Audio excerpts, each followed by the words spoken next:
आपको फास्टिंग में रहने का एक बहुत बड़ी आपको मैं ब्लेसिंग बताता हूं। जो लोग फास्टिंग करते हैं,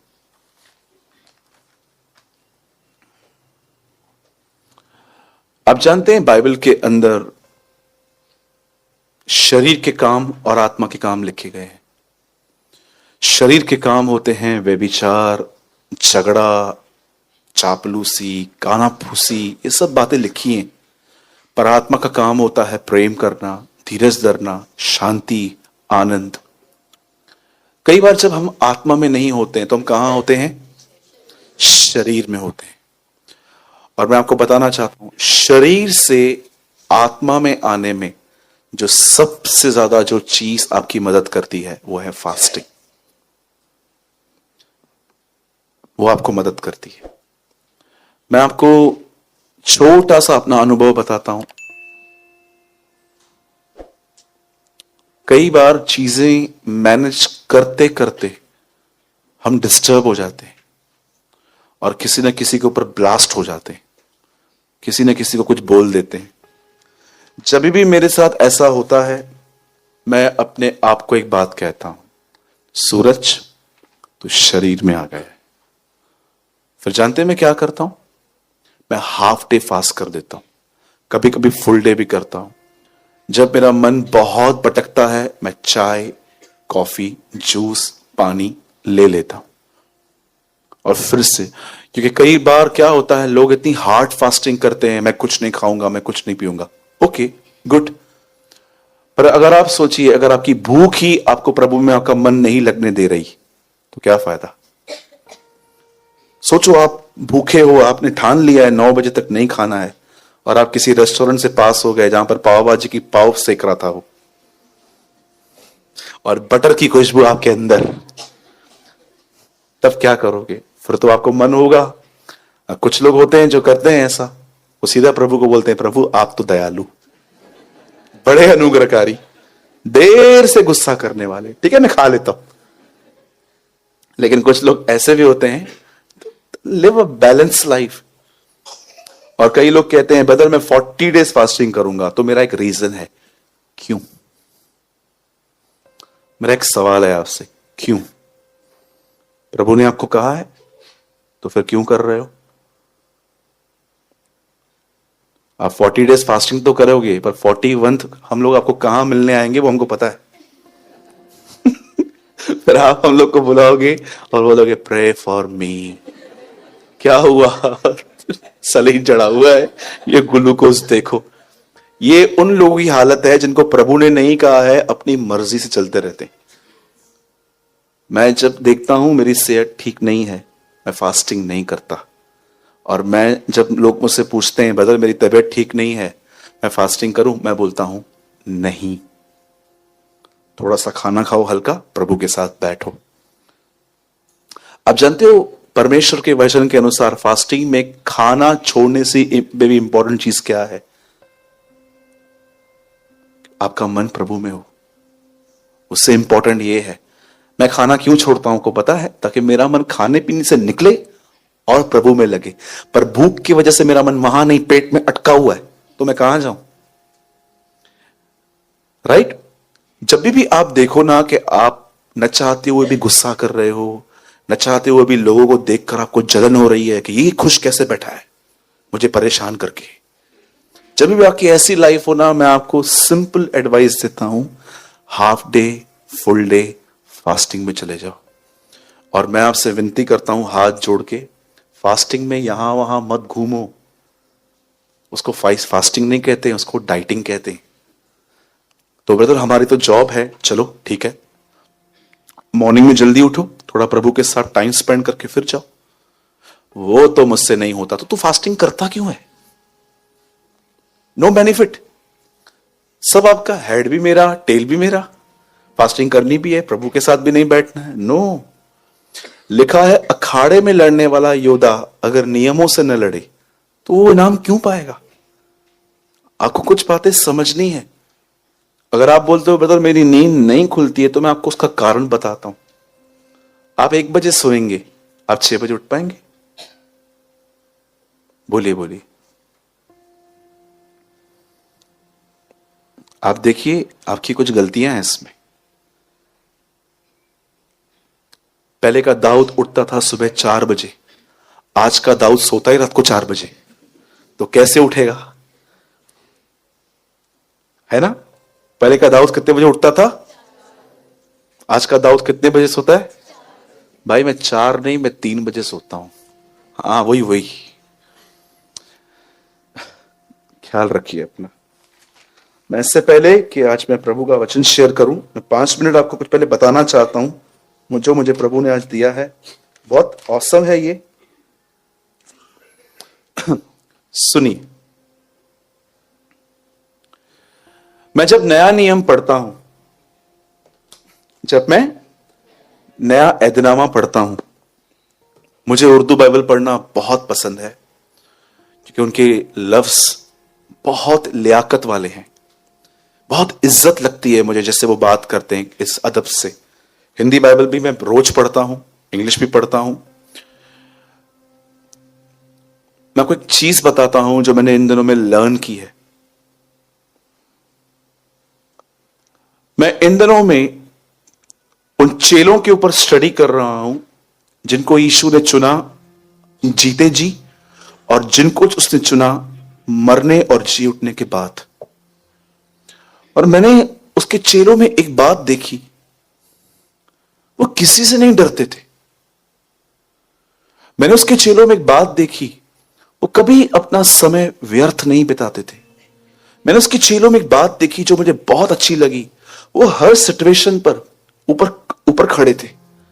चाहे भूख आई, प्यास आई, गरीबी आई। पौलुस एक जगह पे कहता है जाड़े में और उगाड़े में। आप बिलीव कर सकते हो, एक आदमी ठंडी में कपड़े नहीं थे उसके पास, जाड़े में उगाड़ा रहना। जरा सोचिए कि एक आदमी के पास शर्ट नहीं है, रोम की ठंड में वो कांप रहा था, और तीमुथियुस को कहता है जब तू आए तो मेरा कोट लेते हुए आना, जब तू आए तो मेरा भागा लेके हुए आना जो मैं वहां पर छोड़ के गया था। जरा सोचिए ये कैसे लोग थे, इनके पास परमेश्वर ने इतना इन्हें सामर्थ क्यों दिया था? उसका एक रीजन है। भाइयों से एक सवाल है, जितने भी भाई लोग यहां बैठे हैं, लाइफ में कभी एक बार आपके साथ ऐसा हुआ कि आपने शर्ट के बटन्स उल्टे सीधे पहन लिए? जिन जिनके साथ हुआ है हाथ उठाइए। वो लगभग सभी हैं। अगर एक बटन ऊपर एक बटन नीचे होता है, शर्ट कैसे दिखती है? मुझे आज भी याद है, एक बार मैं ये पहन के घर से निकल गया था और सब मुझे देख रहे थे, और मैं सोच रहा था ये सब मुझे क्यों देख रहे हैं। कितना ऑकवर्ड फील होता है ना कि आपका एक शर्ट बटन नीचे एक ऊपर है। बिल्कुल यही होता है उन लोगों के साथ जिनकी जिंदगी में प्रभु का पहला स्थान नहीं है। उनकी लाइफ भी ऐसी रहती है। एक बटन ठीक से पहनना पूरे शर्ट की क्रीज ठीक कर देता है। आप जानते हो, अगर आपके लाइफ में बहुत सारे डिस्टर्बेंस हैं, प्रॉब्लम्स हैं, आप कंफ्यूजन में रहने वाले व्यक्ति हो, तो मैं आपको बताना चाहता हूं अपनी प्राथमिकताएं बदलो। जरा देखो आप अपने लाइफ में किस चीज को सबसे ज्यादा वैल्यू देते हो। जॉब को, बिजनेस को, किसको दे रहे हो? मैं आपको लिख के दे सकता हूं, आप में से कुछ लोग यहां पर जरूर होंगे जिनको मैं कहूं कि मॉर्निंग में जल्दी उठ के खुदा को थोड़ा टाइम दो, तो आपके लिए हार्ड होगा। लेकिन अगर आपका बॉस आपको कहे कि मैं टाइम चेंज कर रहा हूं, पूरे स्टाफ को 1 घंटा पहले पहुंचना है, अगर नहीं पहुंचोगे तो निकलो यहां से, मेरे लिए और स्टाफ रेडी है, मैं आपको सच कहता हूं आप अपनी नींद खराब करोगे। क्यों? क्योंकि आपके लाइफ में पहला स्थान परमेश्वर नहीं, पैसा है। ये इनर सीक्रेट हिडन थिंग्स होती हैं जो ह्यूमन को पता ही नहीं चलती। अगर आप चाहते हो कि आप खड़े रह सको तो उसके पहले प्रभु के साथ बैठना सीखिए। मुझे बहुत पसंद है एक वर्ड, भैया 2 लाइट्स बंद कीजिए वहां से, और मैं उसके बाद एक प्रॉपर वर्ड में आता हूं। मुझे बहुत पसंद है ये वर्ड, मैं चाहता हूं आज आप भी इस वर्ड का रहस्य समझ लो। ल्यूक 10 पंकज 10 का 42 10:42 लूका। आप चाहें तो आप खोल सकते हैं भले, परंतु एक बात अवश्य जरूरी है, और उस उत्तम बाग को मरियम ने चुन लिया है जो उससे छीना नहीं जाएगा। यह चीज मरियम के पास ऑटोमेटिकली नहीं आई थी, मरियम ने चूज की थी कि मुझे ऐसे करना है। मैं मानता हूं इंग्लिश बाइबल में कुछ मिस्टेक्स होती हैं, लेकिन मुझे यह वर्ड हमेशा हिंदी में पढ़ने में अच्छा लगता है। एक बात जरूरी है, और उस उत्तम बाग को मरियम ने चुन लिया है, डिसीजन लिया है, और वो उससे छीना नहीं जाएगा। Please English brother. Only one thing is important, सिर्फ एक चीज जो जरूरी है, Mary has made the right choice and it will never be taken away from her. आप जानते हो, यीशु ने ये शब्द एक ऐसी बहन के लिए कहे जो उसके आदर से पहले, जो उसके पैरों पे बैठ के वो सुनना चाहती थी कि आज वो क्या कहेगा। लेकिन एक और बहन थी, वो किचन में बिजी थी, वो उसके लिए खाना बना रही थी। यीशु ने ये नहीं कहा कि ये है, यीशु ने कहा ये। बेहतर हिंदी लगाइए। मैं आपको इस वर्ड को थोड़ा समझाना चाहता हूं। देखिए, एक पोजीशन है उसके साथ चलना, एक पोजीशन है उसके साथ बैठना। हर वो व्यक्ति जो उसके साथ चलना चाहता है इस पृथ्वी पर, उससे पहले उसे उसके पास बैठना पड़ता है। मरियम जब यीशु उसके घर में आए, तब जानते हो उसने क्या किया? वो उसके साथ उसके पैरों पे बैठी, और उस दिन जो वो कह रहा था वो उसको सुन रही थी। और जब मार्था डिस्टर्ब हो गई काम करते करते, तब यीशु कहता है, सुन, लर्न दिस, ये सीख कि तेरी बहन क्या कर रही है। और हम मसीहों के लिए सबसे बड़ा प्रॉब्लम जानते हैं क्या है? जब हम किसी बात को सुनते हैं ना, और जब हम समझ जाते हैं ना, हमें लगता है हमने पा लिया। नो, इट्स अ डिसेप्शन, ये एक धोखा है। आपने समझा है, प्रैक्टिकल नहीं किया है अभी तक। मैं कितनी बार नोट्स बनाते टाइम सोचता था, यस ये मालूम पड़ गया, ये मालूम पड़ गया, ये मालूम पड़ गया। और एक दिन जब मैंने अपनी नोटबुक खोली तो मुझे लगा मैं प्रैक्टिकल कुछ नहीं करता हूं उसमें से। तो मुझे सुनने में मजा आता था। यीशु कहता है, देखो इसने एक बात चूज की। एक बटन शर्ट का अगर ठीक से नहीं पहना जाता है तो पूरे शर्ट का सिस्टम खराब हो जाता है, वो शर्ट एकदम अगली दिखती है। जरा सोचिए कितना जरूरी है कि वो स्टेप उठाइए आप जो आपके लिए जरूरी है। मेरे भाइयों, मेरी बहनों, इस बात को याद रखना, सिर्फ फैब स्टार्ट हुआ है अभी। कितनी बैड न्यूज़ सुनी है आपने फैब में, आपको पता है? कौन सी बीमारियां आपने सोचा था ये कोई बीमारी होती है? वायरस फैला है, लोग मास्क पहन के घूम रहे हैं। मैंने 2020 के बिगिनिंग से ही मैंने ऐसी न्यूज़ेस सुनी, और मैंने यूट्यूब पे कुछ लोगों को भी देखा जो कह रहे थे this year will be glorious, ये वो, जबकि पौलुस कहता है दिन बुरे हैं। नो डाउट मसीहों के लिए दिन बहुत अच्छे हैं। मैं विश्वास करता हूं जो लोग इन सब माहौल को न देखकर उसकी तरफ देखते हैं वो बढ़ते जाएंगे। पर इतना भी याद रखिए कि बहुत दिन बुरे हैं, बहुत दिन बुरे हैं। आपने देखा था पहले के लोगों में इतना जल्दी, इतना वो मेंटल हैरेस होते थे, जैसे आज आप देख रहे हो सुसाइड। देखिए क्या होते हैं ट्रेन के नीचे। मैं एक प्लेस जानता हूं बॉम्बे में जहां पर एवरी दिन 2 से 3 लोग कट के मर जाते हैं, कुर्ला। ऐसा कोई दिन मैंने नहीं सुना है। मेरी जब बहन आती है तो मुझे बोलती है ऐसा कोई दिन नहीं होता है जब मैं डेड बॉडी ना देखूं। कोई ना कोई पड़ा रहता है, किसी न किसी को ले जाते हैं। लोग खत्म हो रहे हैं पंखे से, नसें काट देते हैं, जहर पी लेते हैं, गुम हो जाते हैं, मिसिंग हो जाते हैं स्ट्रेस की वजह से। क्यों आज हम इतने मेंटली वीक हैं? क्योंकि हमारे पास हमने अपने जीवन को, इस कलाम को हमने इग्नोर कर दिया है। प्रभु के साथ बैठें, दुआ करें, उपवास करें, उसकी आवाज को सुनने की कोशिश करें। आप इतने स्ट्रांग हो जाओगे मेंटली। मैं आपको बताना चाहता हूं, न केवल आप ब्लेस्ड होंगे पर आप अपने परिवार के एक अच्छे प्रबंधक बनेंगे। मैं आपको लिख के दे सकता हूं, आपकी फैमिली आपके पास एडवाइस मांगने आएगी कि मैं इसमें क्या करूं, क्योंकि उन्होंने आपको मैच्योर देखा है। लेकिन अभी भी आपकी मर्जी है।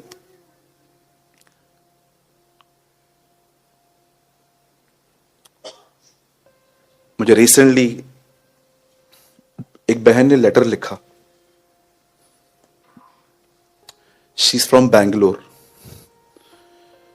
जब वो लेटर मेरे पास आया तो उन्होंने मुझे एक बात कही। बोला, सूरज भाई, मेरी शादी को 2 साल हुए हैं। मैं पहले हुबली में रहती थी, पर अब मैं बैंगलोर शिफ्ट हुई हूं अपने हस्बैंड के साथ। बोलती है, ब्रदर, मैं आपको 2 ईयर्स से वॉच करती हूं यूट्यूब पे, और मैंने आपके सभी संदेश सुने हैं। न केवल यहां, लेकिन जो आप आउटरीच जब जाते हो तो मैंने वो वीडियोस भी आपके देखे। पूरा लेटर इंग्लिश में था। उसने कहा, ब्रदर, लेकिन मैं आपको बताना चाहती हूं, जिस दिन मेरी मैरिज हुई, मेरे हस्बैंड ने और मैंने फैमिली प्लान की, एक बच्चा हुआ हमें। उस बच्चे की परवरिश करते करते मैं बैकस्लाइड हो चुकी हूं। न मैं प्रभु को समय दे पाती हूं, और मैं इतनी फ्रस्ट्रेट हो गई हूं। और जानते हो उसने नीचे मुझे क्या लिखा? Please pray for me.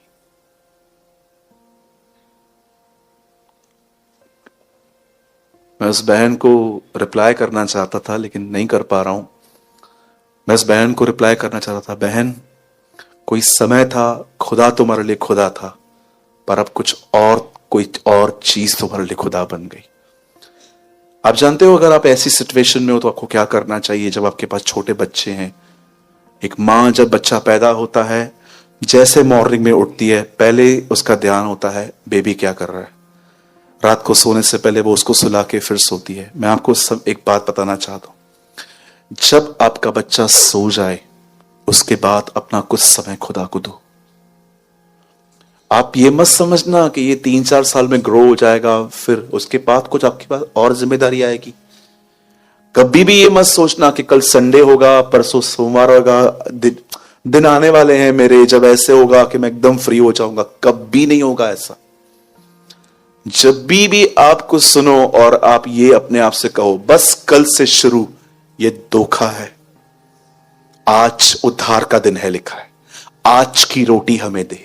Every single day आपको अपने लाइफ में डिसीजंस लेने पड़ते हैं। आपको मैं सच बताऊं, मेरे को 1 जनवरी का कभी वेट नहीं होता है। कभी कभी लोग देखे होंगे आपने 1 जनवरी को, बस 1 जनवरी,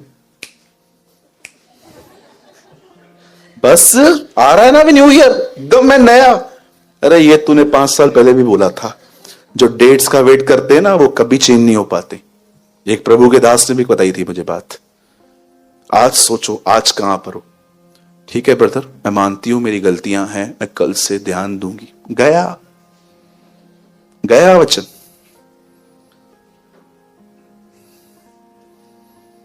अरे मैं तो आपको यह भी कहता हूं, जिसने ये विश्वास किया ना मसीह कल आएगा, वो आज पाप करेगा।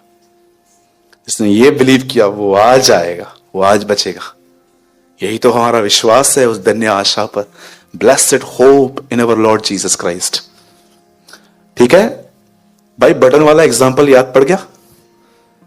जैसे बटन ठीक से नहीं लगाओगे तो पूरा शर्ट गया, वैसे ही अपने लाइफ की कुछ चीजें ठीक कीजिए, सब कीजिए। और याद रखिएगा, जब मैं आपको कहता हूं प्रभु को पहला स्थान दो, इसका मतलब जरूरी नहीं है कि आपको 6 बजे उठ के ही प्रभु के साथ बैठना है, पर जो समय आपको परमेश्वर काम के बाद देता है उसमें फेथफुली उसके साथ रहिए। Spend much time with God. बोलो यीशु मसीह की। कितने लोगों ने बात समझी? फ्री। चलिए ठीक है, हम स्टार्ट करते हैं अभी। आइए हम सब बाइबल ओपन करेंगे इस बार, जो भी लेकर आए हैं।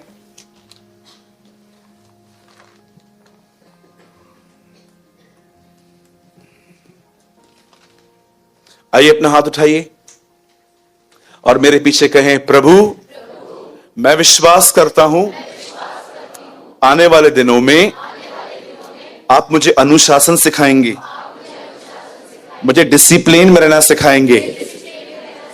बहुत सालों तक आपका हाथ मुझ पर है, पर मैं विश्वास करता हूं मेरे लिए वो साल है जब मैं आपके हाथ को नहीं, मैं आपके चेहरे को भी देखूंगा।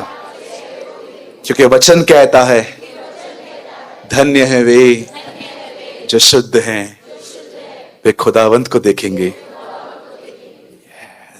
आमेन, आमेन।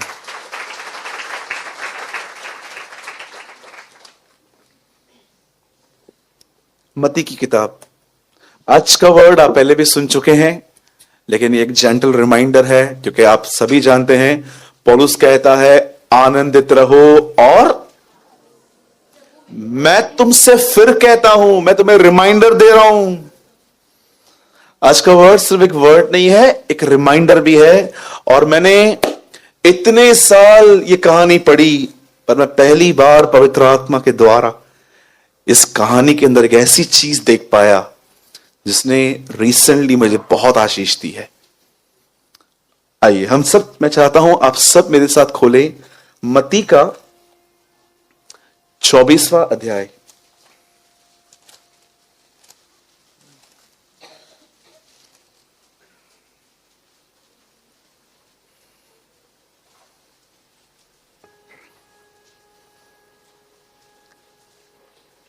जो सोए हैं कहेंगे जय मसीह की। चलो, जो दो चार सोए हैं वो भी उठ जाइए, वैसे तो सभी जाग रहे हैं। जो सोए हैं कहेंगे जय मसीह की। हाँ, चलो अभी स्टार्ट करना चाहिए। मत्ती 24वां अध्याय, ये 23वें अध्याय के बाद आता है। ठीक है, हंसा कीजिए, बहुत खड़ूस लोगों से कम घूमिए। किनके साथ घूमना है? जो आपको हंसाते हैं। और ऑब्जेक्ट किसको रखते हैं हंसाने का? दूसरों को नहीं, खुद को। ठीक है, दूसरों पे कभी भी, एक दिन प्रभु टीम खड़ी करेगा जो आप पे हंसेगी। आमीन। कभी भी दूसरों के नाक को देखकर, मुझे इतना दुख हुआ, मैं एक भाई के साथ था इन दिनों में, तो एक आदमी की आंख थोड़ी इस तरफ थी, तो उसने उसको बोला सी करजत का सारा। मैंने उसको बोला शेम ऑन यू, बेशरम इंसान है तू, क्या बात करता है यार। वो बेचारा, वो क्या बाय बर्थ है ना वो। कितनी गंदी बातें हैं जब लोग ऐसे मजाक उड़ाते हैं दूसरों का, ये तो मोटा है, ये तो पतला है। अरे हमको जैसा भी बनाया है ना, हमें खुदा ने बनाया है, और वो हम पे बहुत इंप्रेस है। हाँ बोलो, यीशु ने मुझ पे जान लुटाई है, आप क्या लुटा सकते हो? हाँ, कितने लोग ये बात जानते हैं आपके पास में इस समय दुनिया का सबसे खूबसूरत व्यक्ति बैठा है? देखो। हाँ, मेरी मां कहती है मैं लाखों में एक हूं। मैं मां को बोलता हूं तू झूठ बोलती है, मैं करोड़ों में एक हूं। मजाक कर रहा हूं, मैं आपको स्पेशल फील करवाना चाहता हूं ताकि आप किसी के सामने बैक मत करो। प्यार, इज्जत, प्यार, इज्जत, कभी ऐसे न बनो। खुदा हमसे प्रेम करता है और हमारा आदर वो करता है, लोग करें या न करें, डोंट केयर। और किसी को भी बालों से, दाढ़ियों से, पौनी, पफ, इन सब चीजों से किसको भी इंप्रेस करने की कोशिश न करें, क्योंकि मैं आपको बताना चाहता हूं एक है जो ऑलरेडी आप पे बहुत इंप्रेस हो चुका है, और उसका नाम यीशु मसीह है। Right?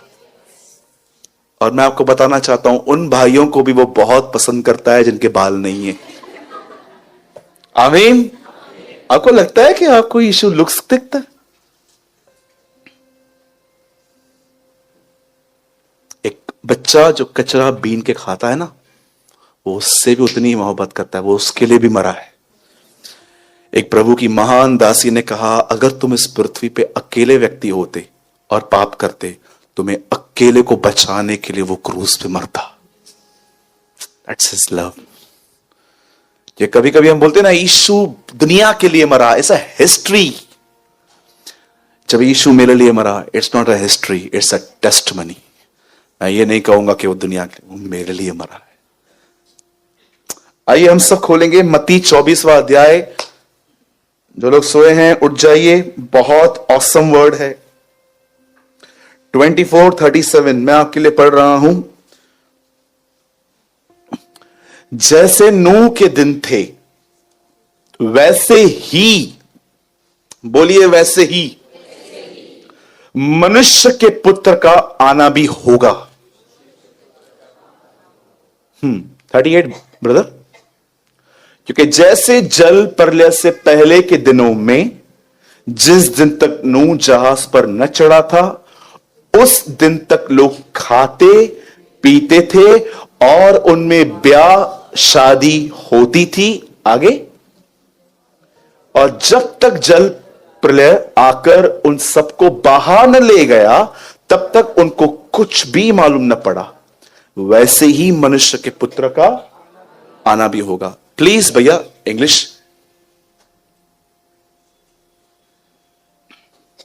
When the Son of Man comes, it will be the same as what happened during Noah's time. आगे, in those days before the flood, people were eating and drinking, marrying and giving their children to be married right up to the day of Noah entered the boat. आगे, they knew nothing about what was happening until the flood came and destroyed them all. It will be the same when the Son of Man comes.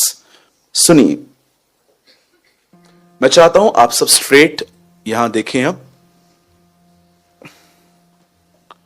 Listen,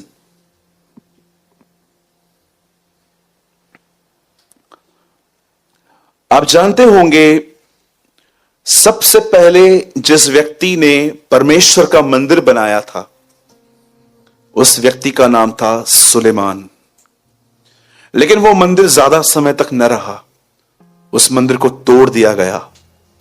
उसके बाद एक और बार प्रभु का मंदिर बना, फिर से टूट गया। लेकिन जानते हो, एक समय ऐसा भी था जब परमेश्वर का मंदिर बन रहा था, और ये इतिहास गवाह है, इस बार मंदिर को बनाने के लिए 46 साल लग गए। ये नए नियम में लिखा है। यीशु ने एक बार कहा, इस मंदिर को ढहा दो, मैं इसे 3 दिन में खड़ा करूंगा। यीशु अपने लिए बात कर रहा था। तब वो लोग उसे कहते हैं, इस मंदिर को बनाने में 46 साल लग गए और तू कहता है कि इसे मैं 3 दिन में बना दूंगा। नीचे लिखा है, वो नहीं जानते थे कि यीशु ने अपनी देह के विषय में कहा था। अब आप सोचिए, 46 साल एक मंदिर को बनते हुए थे, वो कितना खूबसूरत होगा। जरा सोचो, आप जब 5 साल के थे तो आप एक जगह से पास हो रहे थे और आपने डैडी से पूछा, डैडी ये क्या है? बेटा कंस्ट्रक्शन चल रहा है। बस सोचिए, जब आप 51 ईयर्स के हो गए और एक दिन आप वहां से गुजर रहे थे, आपने देखा अब तक कंस्ट्रक्शन चल रहा है 46 सालों से। जरा सोचिए, 46 ईयर्स अगर एक टेंपल को बनाने में लग गए होंगे तो वो कैसे बना होगा। इसीलिए पतरस ने उसे वो टेंपल दिखा के कहा, प्रभु क्या तू उस मंदिर को देख रहा है? और यीशु ने उस मंदिर को देखकर एक बात कही, तुम इस मंदिर को और हर चीज को नाश होते हुए देखोगे। जब उन्होंने ये बात सुनी, तब ऐसा लिखा गया कि वो उन्हें पहाड़ पे ले गया और वो उनसे 2 सवाल पूछने लग गए, हमें बता तेरा आना और जगत के अंत का क्या चिन्ह होगा। 2 क्वेश्चंस। मैं इन दोनों क्वेश्चंस के आंसर आज प्रीच नहीं करूंगा, मैं सिर्फ एक प्रीच करूंगा, एक चीज। और जरा देखिए कितनी ऑसम टीचिंग है आज। अगर आपने इसको समझ लिया तो लाइफ बदल सकती है आपकी, वहां पर बैठे बैठे। मैं विश्वास करता हूं कि आज का प्रचार जब होगा, परमेश्वर आपसे मुलाकात करेगा। जानते हो यीशु ने वहां पर क्या कहा? यीशु ने उनको जगत का अंत भी बताया और उसने उनको यह भी बताया कि मेरा आना कैसे होगा। जब उसने उनसे पूछा कि प्रभु आपका आना कैसे होगा और जगत का अंत कैसे होगा, तब यीशु ने उन्हें कोई डेट नहीं दी, उसने उनको कोई तारीख नहीं दी। आज भी बहुत सारे जो लोग हैं, मैं आपको बताना चाहता हूं, वो अनबिब्लिकल थिंग्स को ढूंढ रहे हैं। मसीह के आने के चिन्ह ढूंढो, लेकिन उन तारीखों को ढूंढते रहते हैं। बहुत सारे लोगों ने प्रोक्लेम किया था, यीशु इस साल में आएगा, वो साल में आएगा, ये साल में आएगा, वो साल में आएगा। मैं आपको बताना चाहता हूं, जो चीज इस पृथ्वी पर यीशु अपने आप में नहीं रखता था, वो आप क्यों ढूंढने की कोशिश कर रहे हैं? उसने ये कभी भी नहीं कहा कि उन सीजन्स को ढूंढो कि मैं कब, उस तारीख को ढूंढो। उसने कहा सुनो, तैयार रहो। आप जानते हो बाइबल सबसे ज्यादा किस चीज पे जोर देती है? तैयारी पर। क्या फायदा मुझे पूरा ज्ञान हो पर मैं तैयार नहीं हूं? इससे अच्छा लेस नॉलेज हो, पर मैं तैयार रहूं। अब यीशु ने वहां पर कहा कि मेरे आने से पहले नूह के दिन आएंगे। अब अगर आप चाहते हैं कि नूह के दिनों में क्या था, तो बहुत सिंपल क्वेश्चन आंसर है, आपको नूह के दिनों के बारे में पढ़ना पड़ेगा। आपको उन चैप्टर्स में जाना पड़ेगा जहां पर ये बातें लिखी गई हैं। और मैंने इन दिनों में उन सारे अध्यायों को पढ़ लिया और मैं एक ऐसी चीज वहां पर देख पाया जो मैं आज आपसे शेयर करना चाहता हूं। और मुझे लगता है कि आपने बहुत बार बाइबल पढ़ी होगी, आपने बहुत बार इन बातों के बारे में संदेश सुने होंगे, पर जरा देखिए क्या आपने ये लर्न किया है आज तक। आप जानते हो बाइबल ऐसा बताती है उन दिनों में इंसान के मन में जो कुछ पैदा होता था नूह के दिनों में वो बुरा ही होता था। भलाई के विचार ही नहीं आते थे। हमेशा कुछ न कुछ गंदगी अंदर से निकलती थी। मुझे आज भी बहुत अच्छे से एक बात याद है। मुझे एक व्यक्ति से कुछ समय पहले बात करनी थी। मैंने उसे कई बार कॉल किया, वैसे मेरा फोन नहीं उठाया। आप ट्रस्ट कीजिए, चौथी बार मैंने उसको कॉल नहीं किया। कुछ साल पहले की बात है। मुझे एक भाई ने कहा फोन कर लो ना। मैंने बोला बस अब मैं और अपनी बेइज्जती नहीं करवाऊंगा। बोला क्यों, क्या हुआ? ये कोई तरीका है? 2 घंटे से कॉल कर रहा हूं, उसको उठाने का टाइम नहीं है। क्या मेरे मन में यह ख्याल आया कि ये फोन नहीं उठा रहा है, सब ठीक है कि नहीं, इसके घर में सब ठीक है, कहीं ये बीमार तो नहीं पड़ा है, कहीं एक्सीडेंट तो नहीं हो गया। आप ट्रस्ट कीजिए, नेक्स्ट डे उस भाई ने जानते मुझे कॉल क्या किया? बोला भाई मां की शुगर बहुत बढ़ गई थी, उसे लेके जाना पड़ा। और मैं अपने आप में सोच रहा था मैं कैसा व्यक्ति हूं, मैं क्या कर रहा हूं। कभी कभी आप देखिए हमारे मन में जो पैदा होता है, एक बहन जो बहुत टाइट फिट्स पहनती है, जब वो आपके यहां से गुजरती है आपके मन में क्या ख्याल आते हैं आप जानते हो? क्या आप ये कहते हो? मैं कभी कभी सोचता था कि जब यीशु के सामने स्त्रियां जाती होंगी तो यीशु उनको देखकर, अब सीधी सी बात है, यीशु पट्टी पहन के तो नहीं घूमता था। ऐसा लिखा है कि यीशु काली पट्टी पहन के घूमता था। जब यीशु भी किसी स्त्री को देखता था तो जानते हो, मुझे ऐसा लगता है कि जब वो किसको देखता था जो वेल ड्रेस्ड नहीं थी, तो मुझे लगता है वो उनको देख के ऐसा सोचता होगा, ये मेरी वो बेटी है जिस दिन एक दिन मैं इसके लिए बलिदान हो जाऊंगा। मुझे कभी कभी ऐसा लगता है कि जब यीशु किसी स्त्री को देखता था तो वो ऐसे सोचता होगा, ये मेरी वो बेटी है जिसके लिए मैं एक दिन अपने आप को मार दूंगा, मैं बलिदान हो जाऊंगा। आज मैं आपसे पूछना चाहता हूं, क्या आपने उन दिनों के बारे में जाना? ऐसा लिखा है कि उन दिनों में मनुष्य के मन में जो कुछ पैदा होता था वो बुरा ही होता था। आज कभी कभी आप देखिए, माफ कीजिएगा मैं ये बात कह रहा हूं, जरा आप देखिए आपका जिनमें काम फंसा हुआ रहता है, आप न चाहते हुए भी कितना स्वीटली बात करते हो उनसे, लेकिन जिनमें आपका काम नहीं है उनके साथ आप कितने हार्ड होते हो, कितने हार्ड होते हो आप उनसे। जरा सोचिए, जिसमें आपका काम फंसा हो, गवर्नमेंट ऑफिस में जाके बात करके दिखाओ, जाओ लाइसेंस वाले से टेढ़ा बात करके दिखाओ, उसको बोलो ए लाइसेंस दे चल, बोलेगा क्या? उसका आपका लाइसेंस उसके पास होगा भी ना तो भी आपको 6 महीना यहां वहां भटकाएगा, बोलेगा जा चल। मेरे साथ हुआ है ऐसा। लेकिन आप देखो, जब आप प्राइवेट बैंक में जाते हो तो वहां पर लोगों को बोलते हो पानी लेकर आओ। स्टेट बैंक में करके दिखाओ, क्या आपको पता है प्राइवेट कौन सा है, गवर्नमेंट कौन सा है? जाओ स्टेट बैंक में चल के दिखाओ, कैनरा बैंक में चल के दिखाओ, जो गवर्नमेंट बैंक से वहां पर कुछ करके दिखाओ। लेकिन जब आप प्राइवेट बैंक में जाते हो, आप देखो आपका एटीट्यूड बदल जाता है। कई बार आप, मुझे आज भी याद है, एक दिन मैं लोकल ट्रेन में था तो मैं किसी के सामने से खड़ा हो गया था। 4 लोग बैठते हैं ना, मैं से खड़ा हो गया था। आप उठोगे मैं बैठूंगा तो मैं से खड़ा हो गया था और मैं उनसे इतना सॉफ्टली चल रहा था, मैं उनको बोल रहा, वो मुझे बोल रहे थे उनके एक रिश्तेदार भी थे वहां पर, तो उन्होंने कहा पानी है क्या? मैंने बोला मेरे पास है, मैं दूं? और मैंने उनको पानी पिलाया, उन्होंने मुझे थैंक यू बोला। और जानते हुआ क्या, जब थाना आया तो ऐसे बैठा हुआ था, अपने रिश्तेदार को बोलता है, मैंने बोला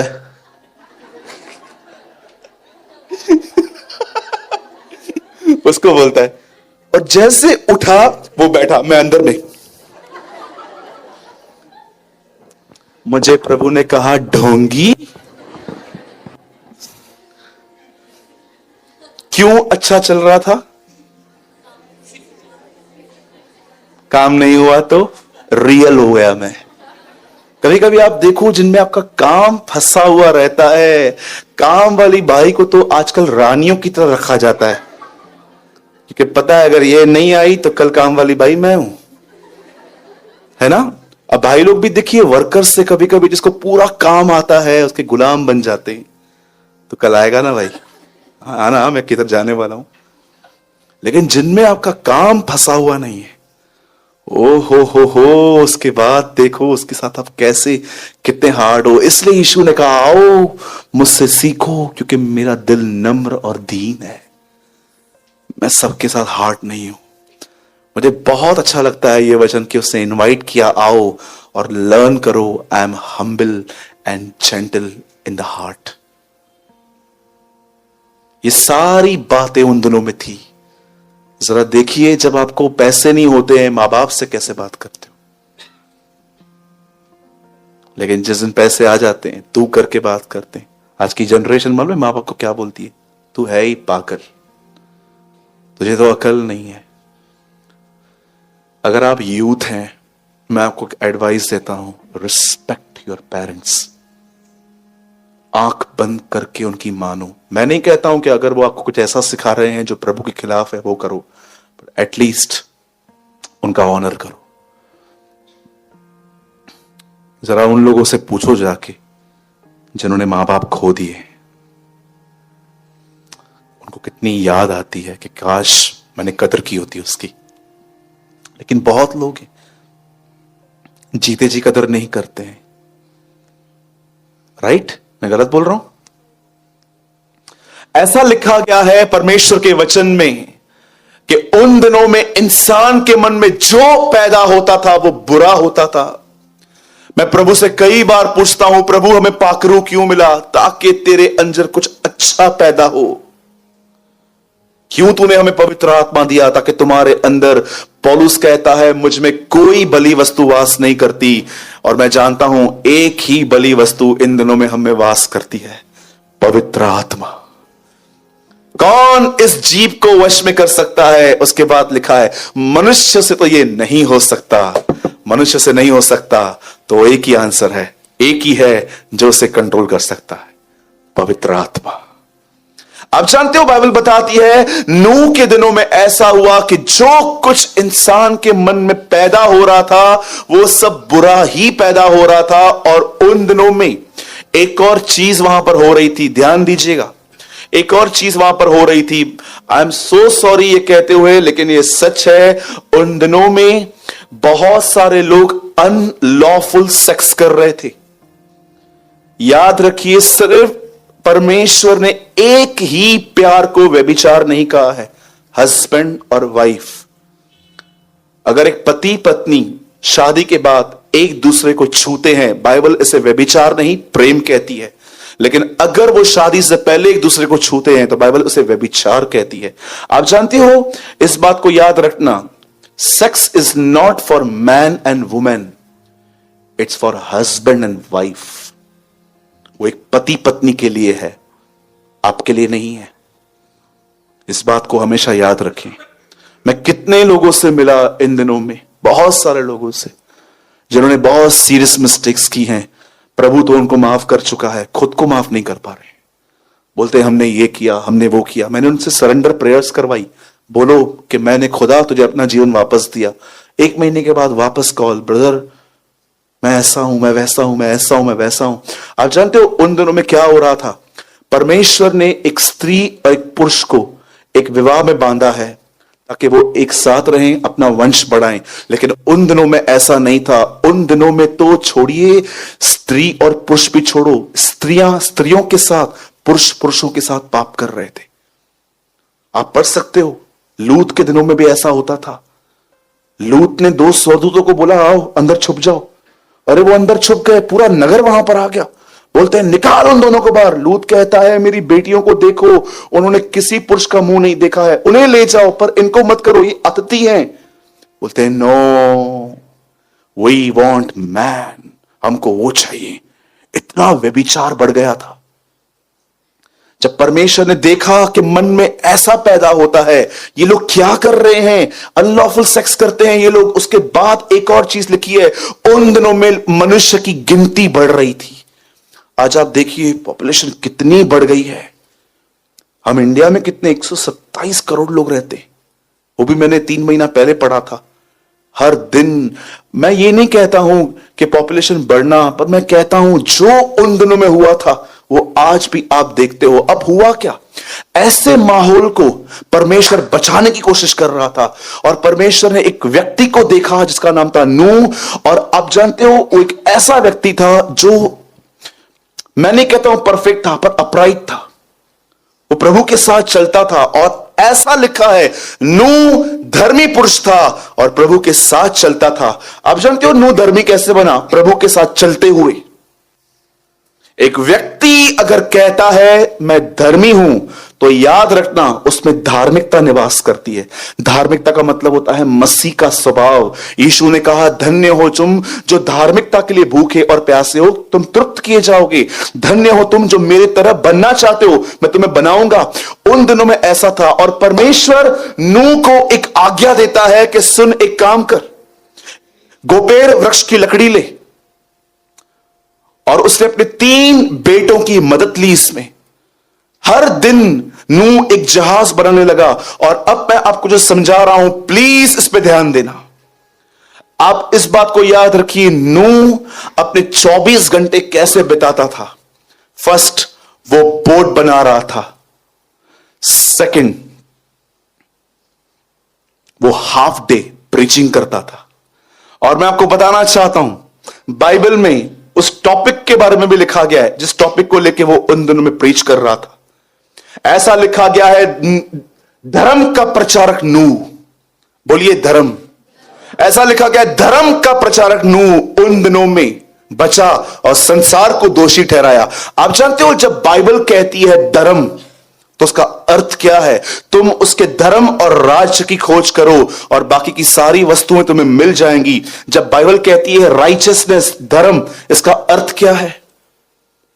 प्लीज आप बाइबल मत खोलिएगा, मैं आपको एक सिंपल वर्ड दिखा रहा हूं ताकि आप इसको समझ पाओ। पंकज, व्यवस्था विवरण 6 अध्याय का लास्ट वर्ड कोट करो। देखो, जब बाइबल कहती है धर्म का प्रचारक, तो धर्म होता क्या है? यदि हम अपने परमेश्वर यहोवा की दृष्टि में उसकी आज्ञा के अनुसार इन सारे नियमों को मानने में चौकसी करें, तो यही हमारे लिए धर्म ठहरेगा। That's called righteousness. जानते हो नूह ने क्या प्रचार किया? राइचियसनेस। बंद करो ये सब, उसने कहा निकलो इन बातों से। मैं एक जलयान बना रहा हूं, मैं तुम्हारे लिए बोट बना रहा हूं। एक आदमी ने तो कहा उसकी बोट इतनी बड़ी थी कि एक स्टेडियम में आ सकती थी। इतना समय लगा, 120 साल तक वो आदमी, सोचो, मॉर्निंग में ब्रेकफास्ट करके अपना काम करता होगा और फिर प्रीच करता था। बोट के बाहर खड़े होके लोग आते थे और वो कहता था सुनो, कुछ इंसिडेंट होने वाला है। तुमने कभी पानी नहीं देखा है ना, ऊपर से गिरते हुए पानी गिरेगा। ये बोट है, चलो, पर इस बोट में चढ़ने से पहले पश्चाताप करो, रिपेंट करो, आओ ऊपर, तुम बचोगे। कोई बात नहीं मान रहा था। सबको लग रहा था ये एकदम इज अ क्रेजी, ये पागल है, ऐसी बातें कहता है। लोगों ने आज तक क्या देखा है आसमान में? प्लेन, परिंदों को उड़ते हुए, रॉकेट्स उड़ते हुए। क्या वो इस बात पे बिलीव करते हैं कि इसी आसमान पे अब बहुत जल्द एक व्यक्ति आने वाला है अपनी कलीसिया को उठाने के लिए? जैसे नूह के दिनों में हुआ था, लिखा है वैसे ही होगा। और बाइबल ऐसा बताती है 120 साल तक प्रचार हुआ। हर दिन बोर्ड बनाई जा रही थी, प्रचार किया जा रहा था, बोर्ड बनाई जा रही थी, प्रचार। और एक दिन ऐसा हुआ, प्रभु ने कहा ओवर, फिनिश। और लिखा है नूह अपने परिवार के साथ गया और प्रभु ने उसका दरवाजा बंद किया। और याद रखिए, अब जो मैं आपको समझा रहा हूं, मैं आप में से किसी भाई से एक सवाल पूछता हूं, अगर 120 साल आप प्रचार करो और एक आत्मा ना बचा पाओ, सबसे पहले तो मैं आपको बताना चाहता हूं, आप 120 साल कर ही नहीं पाएंगे। अरे मैं आपको कहता हूं, 1 महीना प्रचार करो, 1 महीना, और कोई बिलीव ना करे, आपके अंदर स्लोली स्लोली डिस्करेजमेंट घुसेगी कि क्या प्रचार करूं, कोई सुनता है क्या? हम कितने जल्दी फेडअप हो जाते हैं किसको सिखाने के द्वारा, हम अपना बिहेवियर ही बदल देते हैं, बैठे रहे, करूंगा ही नहीं मैं तो कुछ तो। उस आदमी ने क्या एटीट्यूड रखा था, उससे गिव अप नहीं किया। मैं आपको बताना चाहता हूं, जब आप किसी को समझाओ ना, ये नहीं ये कर, ये नहीं ये कर, और आप देख रहे हो बिल्कुल रिजल्ट नहीं आती है, मैं आपको बताना चाहता हूं, गिव अप मत करो, दुआएं करो, मसीह को अपने अंदर प्रकट, मसीह को दिखाओ। और आप जानते हो, एक दिन ऐसा हुआ जब वो चला गया। अब मैं आपसे पूछना चाहता हूं इस बात को, उन दिनों में जब नूह बातें कर रहा था, वो उन बातों को समझ क्यों नहीं पा रहे थे? बाइबल बताती है 3 जगहों पे उनका मन था। पहली चीज, खाने और पीने में। बोलिए बाजू वाले को, उन दिनों में लोगों का मन खाने पीने में था। अब ध्यान दीजिए, कितने लोग ये बात जानते हैं, यीशु भी खाना खाता था। खाना पीना पाप है? फिर यीशु ने ऐसा क्यों कहा कि अंतिम दिनों में लोग खाएंगे पिएंगे? जानते हो यीशु क्या समझाने की कोशिश कर रहे थे? वो ये कह रहे थे, लास्ट डेज में तुम लोगों को खाने के लिए क्रेजी देखोगे, इतना टाइम, इतना पैसा, इतनी एनर्जी वेस्ट करेंगे वो खाने के ऊपर, पर वो उतनी एनर्जी मुझे सुनने के लिए नहीं बताएंगे। आज भी देखिए आप, 2-2, 3-3 घंटे लोग ट्रैवल करके जाते हैं। ये तो आपको तो सब शायद यहां वहां मिलता होगा, मैंने अपनी आंखों से देखा है, लोग 2.5-2.5, 3-3 घंटे यहां से लोनावाला, पता नहीं कहां कहां से, जानते क्यों जाते हैं? भोजन के लिए। कई बार आपने देखा है, यूट्यूब जो आपके हाथों में रहता है, कभी इतने किचन के इतने इतने इतने चैनल्स थे जितना आज आप देख रहे हो। यीशु कह रहा था कि अंतिम दिनों में ऐसे दिन होंगे जब इंसानों के अंदर खाने के लिए इतनी लस्ट होगी, मुझे चाहिए। आज भी आप देखिए, मैं ऐसे घरों को जानता हूं जिसमें खाने की वजह से झगड़े होते हैं। बच्चा बोलता है मां को, मैगी बना के दे, बेटा अब नहीं है, कल लेकर आऊंगी, कुछ और बना के दो, मैगी चाहिए हो, खाने की बात पे झगड़े। मैं एक दिन एक घर में था, अनबिलीवर थे वो, सॉरी वो बिलीवर थे, पास में अनबिलीवर था, दोनों के दरवाजे खुले थे, मैं अंदर बैठा हुआ था, अचानक मैंने बाजू वाले रूम में देखा, थाली बाहर थाली बाहर, खाने का भजिया वजिया सब पड़ा हुआ था। अब मैं थोड़ा अंदर में इमेच्योर था, तो मैं निकला बाहर,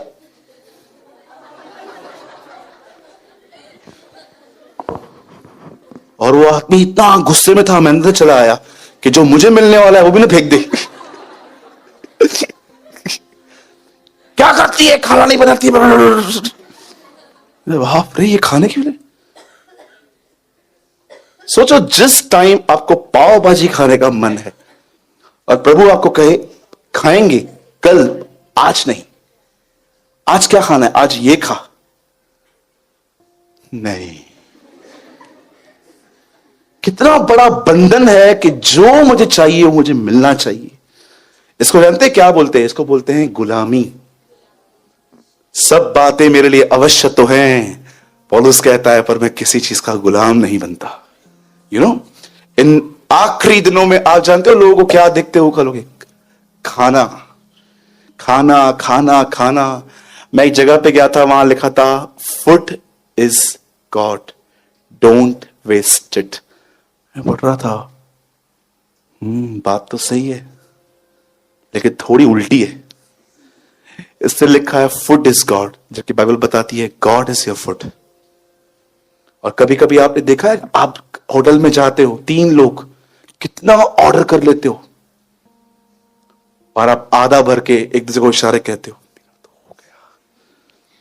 ये तो ठीक है, पार्सल मिल जाता है, पर कितने लोगों को ऑर्डर देते टाइम प्रभु का ये वचन याद आता है, बचे हुए टुकड़े उठाओ। Don't waste food. भले ही वो खुदा नहीं है, पर आप उसे वेस्ट मत करो। मैं आपको सच कहता हूं, मैं एक परिवार को जानता हूं, एवरी सिंगल डे वो एक ही खाना खाते हैं, चावल और तुअर की दाल, 31 के 31 दिन। मैं आपको ऐसे लोगों को दिखा सकता हूं जो 10 रुपए का भजिया 2 पाव सारा दिन चलते हैं। जरा सोचिए आप कितने अनथैंकफुल रहते हैं कई बार, मुझे क्या मिला, मुझे क्या, कितना वेस्ट करके आते हैं। मैं धन्यवाद देता हूं उन प्यारे भाइयों का जो एवरीडे चर्च के अंदर खाना बनवा के पैक करके लोगों को देने आते हैं। ब्रदर, आई सेल्यूट।